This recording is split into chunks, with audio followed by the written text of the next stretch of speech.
Travelling vlog part 3 ആണ് കേട്ടോ. നമുക്ക് കൊടൈക്കനാലാണ് ഏറ്റവും ലാസ്റ്റ് നമ്മൾ വന്നത്. അപ്പോൾ അവിടുത്തെ കുറച്ച് വിശേഷങ്ങൾ നമുക്ക് കാണാം. പോണ വഴി നമ്മൾ ഒരു ഹോട്ടലിൽ കയറിയിട്ടുണ്ടായിരുന്നു ഫുഡ് കഴിക്കാൻ വേണ്ടിയിട്ട്. അപ്പോൾ അതിൻ്റെ അടുത്ത് തന്നെയുള്ള ഒരു പാർക്കിൽ നിറച്ചും മയിലായിരുന്നു കേട്ടോ. ഹോട്ടലിന് ചുറ്റും മയിലായിരുന്നു. അപ്പോൾ ഞാൻ ജസ്റ്റ് അതും കൂടി ഒന്ന് ക്യാപ്ചർ ചെയ്ത്, നമുക്ക് എപ്പോഴും ഇതൊന്നും കാണാൻ പറ്റില്ലല്ലോ. ഫുഡ് അടിയൊക്കെ കഴിഞ്ഞിട്ട് നേരെ പോകുന്നത് റൂമിലേക്കാണ്. ഓൾറെഡി ഈ റൂമൊക്കെ നമ്മൾ നേരത്തെ ബുക്ക് ചെയ്തിട്ടുണ്ടായിരുന്നു കേട്ടോ. അവിടെ ചെന്നപ്പോൾ നല്ല തണുപ്പായിരുന്നു. നല്ല തണുപ്പെന്ന് വെച്ചാൽ നമുക്ക് നിൽക്കാൻ പറ്റണില്ല, പല്ലുകൾ തമ്മിൽ ഇങ്ങനെ കൂട്ടിയിടിക്കണമായിരുന്നു കേട്ടോ. അത്രയ്ക്ക് തണുപ്പ്. എനിക്ക് ആദ്യത്തെ ദിവസം ഒട്ടും പറ്റുന്നുണ്ടായിരുന്നില്ല. സാധാരണ ഇങ്ങനെയൊക്കെ പോകുമ്പോൾ എനിക്ക് കുഴപ്പമുണ്ടാവാത്തതാണ്.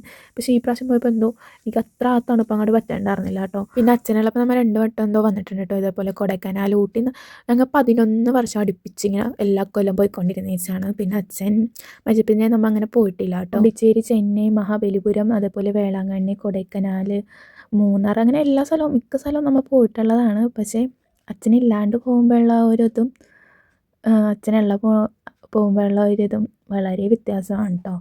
നമുക്ക് എന്താ ഓരോ സ്ഥലം എത്തുമ്പോഴും അച്ഛൻ്റെ ഒപ്പം പോയി കണ്ട കാഴ്ചകളും കാര്യങ്ങളൊക്കെ നമ്മൾ ഇത് തന്നെയായിരുന്നു കേട്ടോ പറഞ്ഞുകൊണ്ടിരുന്നത് വെച്ചാൽ ഞങ്ങളുടെ ഇടയിൽ നടന്നിട്ട്. അതൊക്കെ ഇനി ഇപ്പം എന്തായാലും തിരിച്ചു കിട്ടാൻ പോകുന്നില്ല. അച്ഛൻ്റെ 47-ാം വയസ്സിലാണ് കേട്ടോ അച്ഛൻ മരണപ്പെടുന്നത്. ഇപ്പോൾ 9 വർഷമായി. പക്ഷേ അച്ഛൻ്റെ കാണുമ്പോൾ ചിലപ്പോൾ നിങ്ങൾക്ക് ഏജ്ഡായിട്ട് തോന്നും കേട്ടോ ഫോട്ടോ കാണുമ്പോൾ. കാരണം അച്ഛൻ്റെ മുടിയൊക്കെ നരച്ചിരിക്കണമുണ്ട്. പക്ഷേ അച്ഛൻ്റെ 47-ാമത്തെ വയസ്സിലായിരുന്നു കേട്ടോ അച്ഛൻ മരിച്ചത്. ഇപ്പോൾ എൻ്റെ ഹെയർ ആണെങ്കിലും ഇങ്ങനെ നരച്ച് തുടങ്ങുന്നുണ്ട്. ഞങ്ങൾക്ക് പാരമ്പര്യമായിട്ട് അങ്ങനെയാണ് കേട്ടോ വന്നത്.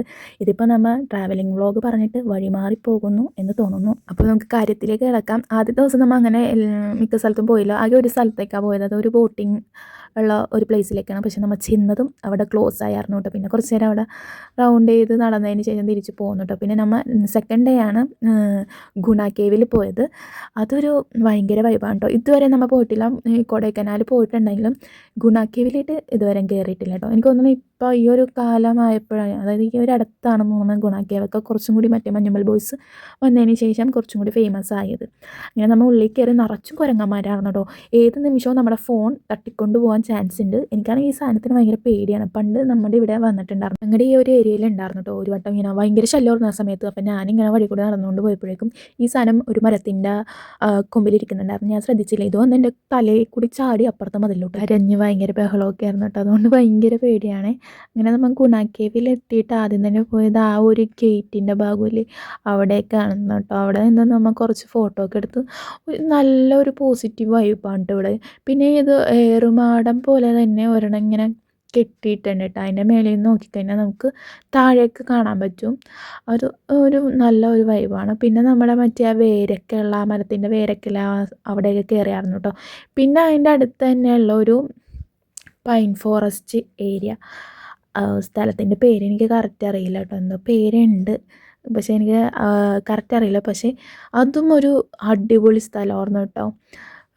നിച്ചൂട്ടൻ അവിടെ ഓടി നടന്ന് കളിക്കാനായിരുന്നു. നിച്ചൂട്ടൻ മാത്രമല്ല, ഞാനും അതേ, ചേച്ചിയും അതേ. ചേച്ചി ഒളിച്ച് കളിക്കാനായിരുന്നു കേട്ടോ നിച്ചുമായിട്ട്. അങ്ങനെ കുറേ നേരം അവിടെ ഇച്ചിരി നേരം ഇരുന്നിട്ട് ഒരു 12 മണിയൊക്കെ കഴിഞ്ഞപ്പോഴായിരുന്നു കേട്ടോ ഈ മഞ്ഞ് ഇറങ്ങി തുടങ്ങിയത്. സാധാരണ ആ ഒരു ഉച്ച സമയമൊക്കെ ആകുമ്പോൾ വെയിൽ വെക്കുമ്പോൾ സാധാരണ മഞ്ഞ് പോകും. ഇതങ്ങനെയല്ല, ഒരു 12 മണിയൊക്കെ ആയപ്പോഴായിരുന്നു മഞ്ഞ് ഇങ്ങനെ താഴേക്ക് ഇറങ്ങി വന്നത്.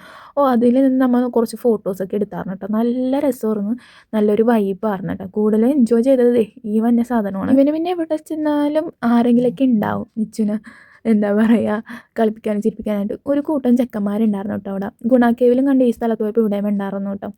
അപ്പോൾ ഇവൻ അവിടെ നിന്ന് മറ്റേ എന്തെന്നായിരുന്നു മറ്റേ മഞ്ഞുമേൽ ബോയ്സിൽ വിളിക്കൂലേ കുട്ടേട്ട, ആ വിളിച്ചുകൊണ്ടിരിക്കണമായിരുന്നു. ഇവൻ വിളിക്കും, ആ ചെക്കന്മാർ എന്താ പറയുക അതിന് ഓപ്പോസിറ്റിൽ നിന്ന് വിളി കേൾക്കും കേട്ടോ. ഗുണ കേവിൽ ചെന്നപ്പോഴും ഫോട്ടോ എടുക്കാൻ നേരത്ത് ആ ചെക്കന്മാരുടെ കൂടെ നിന്ന് ഫോട്ടോ ഒക്കെ എടുത്തിട്ടുണ്ടായിരുന്നു കേട്ടോ. അങ്ങനെ നമ്മൾ തിരിച്ചൊരു 12:30 കഴിഞ്ഞപ്പോഴേക്കും തിരിച്ചിങ്ങോട്ടേക്ക് പോകുന്നു കേട്ടോ. തിരിച്ച് പോകുന്ന വഴി കണ്ട ഒരു വാട്ടർഫോൾസാണ്. അടുത്തേക്കൊന്നും പോയില്ല, നമ്മൾ വണ്ടിയുടെ അവിടെ തന്നെ നിന്ന് ജസ്റ്റ് വീഡിയോ എടുത്തുള്ളൂ കേട്ടോ. പിന്നെ പോകുന്ന വഴി ഫുള്ളും ഈ കറക്കോയ കൊണ്ട് തന്നെ നിച്ചൂട്ടൻ പോയപ്പോഴും ഛർദ്ദിച്ച്, വന്ന വഴിയും ഛർദ്ദിച്ചായിരുന്നു. ഉണ്ടെങ്കിൽ എനിക്ക് ഉണ്ടാവുമായിരുന്നു ഇങ്ങനെ പ്രൈവറ്റ് ബസ് വരെ കയറിക്കഴിഞ്ഞാൽ ഇങ്ങനെ ഛർദ്ദിക്കുന്നു. പക്ഷേ ട്രിപ്പ് പോയി അതൊക്കെ മാറിയായിരുന്നു കേട്ടോ. പിന്നെ നമ്മൾ നേരെ എത്തിയത് ചേച്ചിയുടെ വീട്ടിലേക്കായിരുന്നു. അവിടെ എത്തിയപ്പോൾ എൻ്റെ അവസ്ഥ ഇതായിരുന്നു കേട്ടോ. അങ്ങനെ നമ്മൾ രാവിലെ ആയപ്പോഴേക്കും നേരെ തിരിച്ച് ഇങ്ങോട്ടേക്ക് പോകുന്നു കേട്ടോ. അങ്ങനെ നമ്മുടെ ട്രാവലിംഗ് വ്ളോഗ് തീർന്നു കേട്ടോ. ഇനി അപ്പോൾ നമുക്ക് അടുത്ത വീഡിയോ ആയിട്ട് കാണാം. അപ്പോൾ ബൈ, സീ യു.